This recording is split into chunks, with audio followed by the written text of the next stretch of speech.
أعوذ بالله من الشيطان الرجيم. بسم الله الرحمن الرحيم. نحمده ونصلي ونسلم على رسوله الكريم وبعد. Maashara sada, nichukue fursa hii kumshukuru kwanza Allah, rehma na amani na salamu tumtakie zimwendee Mtume sallallahu alaihi wasallam. Ama leo nitazungumzia mambo matatu. Jambo la kwanza ni hali zinazowakuta binadamu katika afya zao. Binadamu tunaumwa, lakini tunaumwa maradhi ya aina tatu. Maradhi ya kwanza ni maradhi ya kiroho, maradhi ya pili ni maradhi ya kinafsi, na maradhi ya tatu ni maradhi ya kiakili. Maradhi ya kiroho ni maradhi ambayo yanasababishwa na maibilisi, na haya yanagawanyika katika mafungu makuu matatu. Maradhi ya kwanza kabisa ni maradhi yanayotokamana na husda, na husda inatokamana na vitu viwili, inatokamana na macho pamoja na mdomo. Na husda yenyewe pia inashambulia mambo matatu. Inashambulia kutokupendwa na watu, inashambulia uchumi, inashambulia pia kuleta maradhi. Lakini sehemu ya pili ya maradhi ya kiroho ni maradhi ambayo yanatokamana na majini.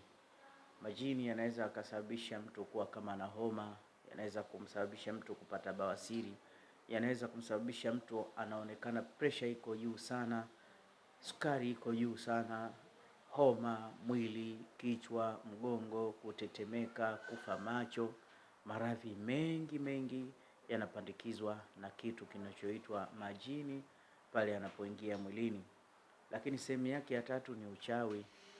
Mtu anaweza akawa na maradhi ya uchawi, akawa anaumwa tu tumbo sana, anaumwa tu meno sana, anaumwa na hiki na kile mpaka hana raha. Maradhi haya hayatibiki mahospitalini kwa kifamasia, katika mambo ya kifamasia, bali haya lazima umrejee mwanachuoni ambaye anajua kusomea ruqya vizuri, alafu baada ya hapo akakufanyia kisomo cha ruqya na insha Allah utapona. Maradhi ya pili ni maradhi ya nafsi. Maradhi ya nafsi ni maradhi kama vile saratani, kama vile vimbe katika tumbo, fibroid, myoma tunaita, kama vile kifua cha kawaida na kifua cha mshipa na kifua kikuu, TB, kama vile homa, malaria, typhoid, sukari, kama vile bawasiri, kama vile ukimwi, kama vile kensa na mengine mengi. Haya ni maradhi ya nafsi, na maradhi haya ya nafsi pia hutibika kwa miti shamba, lakini pia hutibika kwa tiba za kizungu, za chemistry, za pharmacy, dawa za kifamasia, lakini pia hutibika mahospitalini. Lakini maradhi ya tatu ni maradhi yanayotokamana na akili. Akili kifeli inaweza ikaotesha maradhi, mtu akavimba japo miguu. Akili ikifeli, maradhi yanaweza kaingia mwilini, mwili hauko sawa, mtu anazubaa tu. Ni kuonesha tu maradhi yote haya yakikupata moja kati ya haya matatu, mwili hauwezi ukasalimika. Na maradhi yanayotokamana na akili ni mengi, miongoni mwayo ile kifafa cha mara kwa mara, mtu kudondoka kifafa mara kwa mara, mtu kutumia mihadarati kama bange.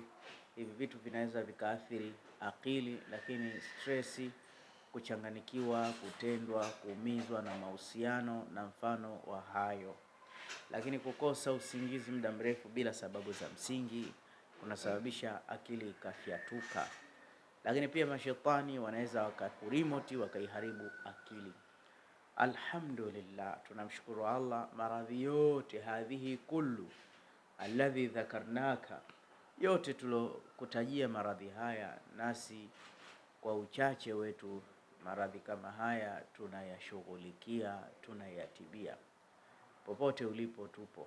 Ukiwa na maradhi ya akili, ule uendazimu ambao hujakolea, njoo inshallah tukufanyie visomo, utapata saada na furaha.